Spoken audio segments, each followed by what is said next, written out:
Good afternoon, everyone. My name is Tyler, and today I'm going to be talking about how technology is transforming the beverage industry. Now, the 5 key technologies that are shaping this change are going to be automation. You have AI, right? There's the Internet of Things, IoT, biotechnology, and renewable energy. Now, these technologies are making the beverage industry more efficient, sustainable, and in tune with consumer demands, right? So they're keeping up with the times, they're adapting to this new change in the modern beverage industry. Now, the role of automation is the fact that it takes over many repetitive tasks in beverage production, like bottling, packaging, and sorting ingredients. Some of the stuff that we learned that they did at Lazy Beach. I don't know if you saw, but they had the can machine, right? And yeah, there was a human working that, but if you think about it, the machine was doing most of the work. So that is a nice example as to human technology and humans actually working together to produce a more efficient and effective mechanism to get this product out. Now, it can definitely help companies scale faster and cope with labor shortages, right? So again, at Lazy Beach, imagine how long it would take us to personally close all those cans by hand. Although the gentleman, I forgot his name, I think his name was Corey, although Corey said that it's the smallest and the slowest that you've ever seen, well, it's still faster than having to do it by hand. So it's already helping. Now, these can definitely reduce labor costs, and it also allows workers to focus on higher level tasks, such as enhancing productivity, which is always the number one goal in any workplace.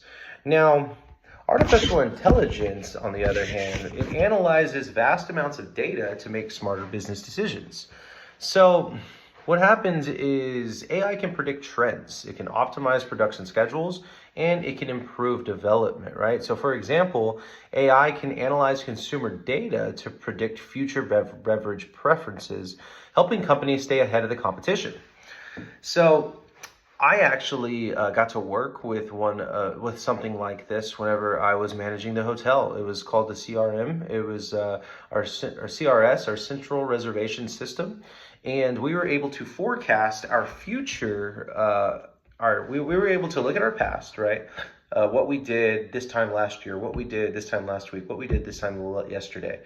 We were be able to look at them now, right? How many people we have coming in today and how many people we have going out today, what our profit is and what our losses are.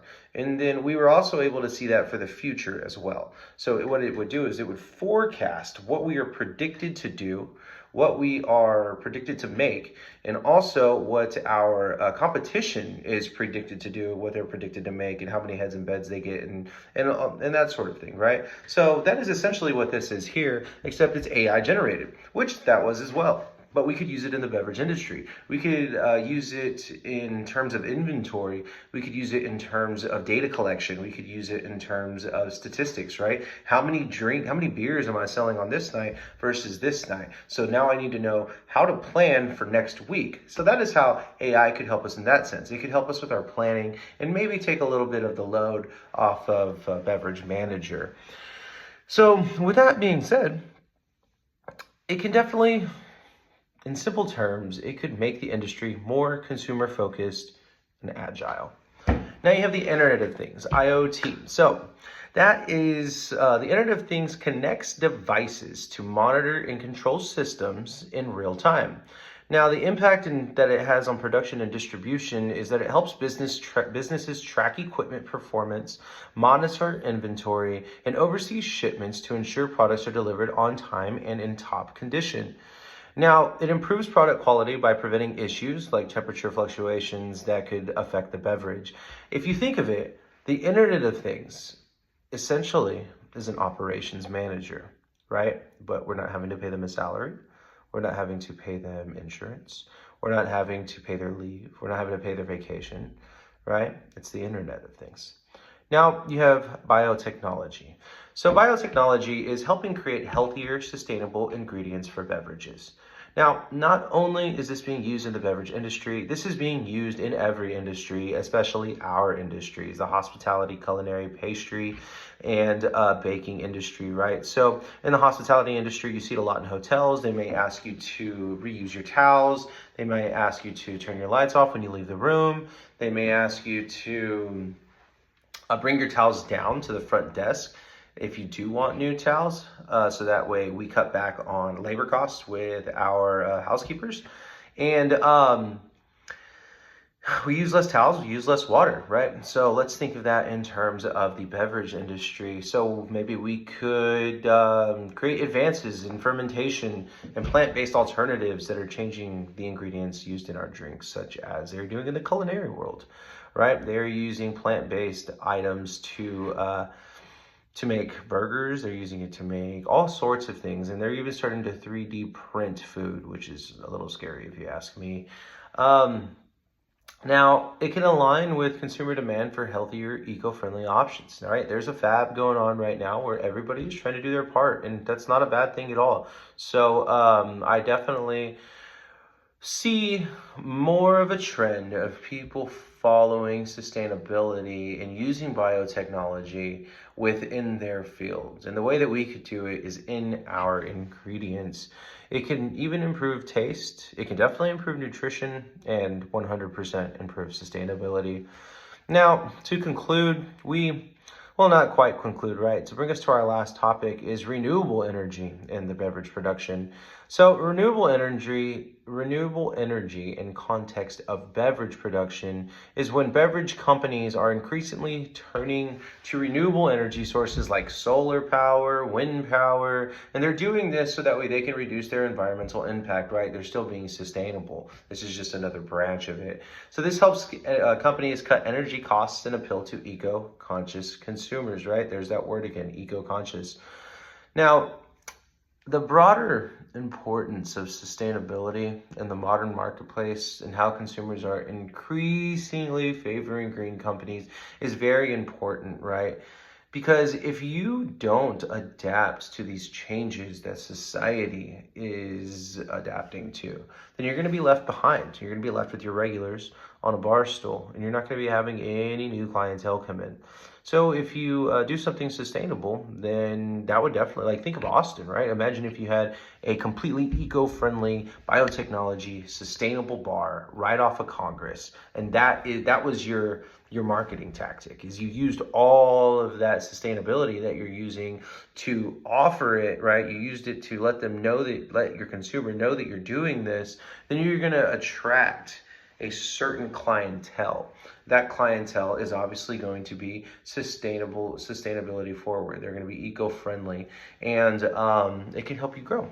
If it doesn't attract all walks of life, what it could do is that you can capitalize on the clientele that you are attracting, use that money to open up other bars, and maybe those other bars could be directed towards a different clientele, helping you make some sort of residual income.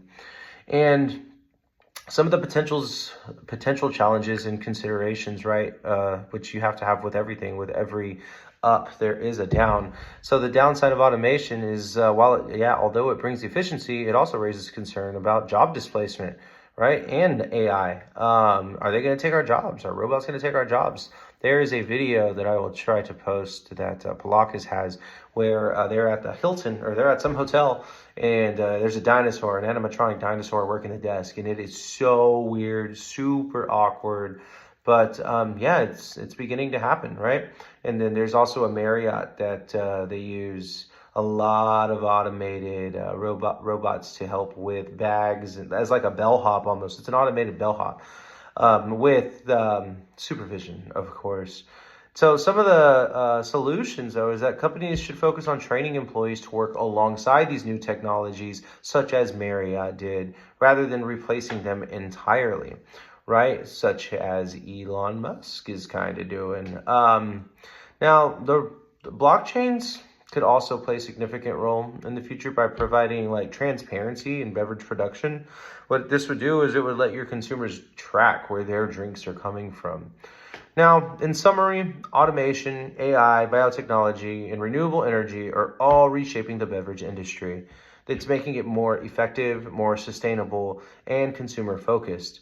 Now, it is very important to adapt to these changes, especially in industries like hospitality and culinary, because if you don't, you will fall behind and you will go under. Um,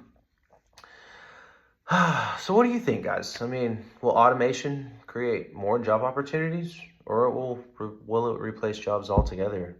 And are there other technologies you think that will have a big impact on how the beverage industry is in the future? Thank you all for listening, and I definitely invite you to discuss this topic. Have a great day.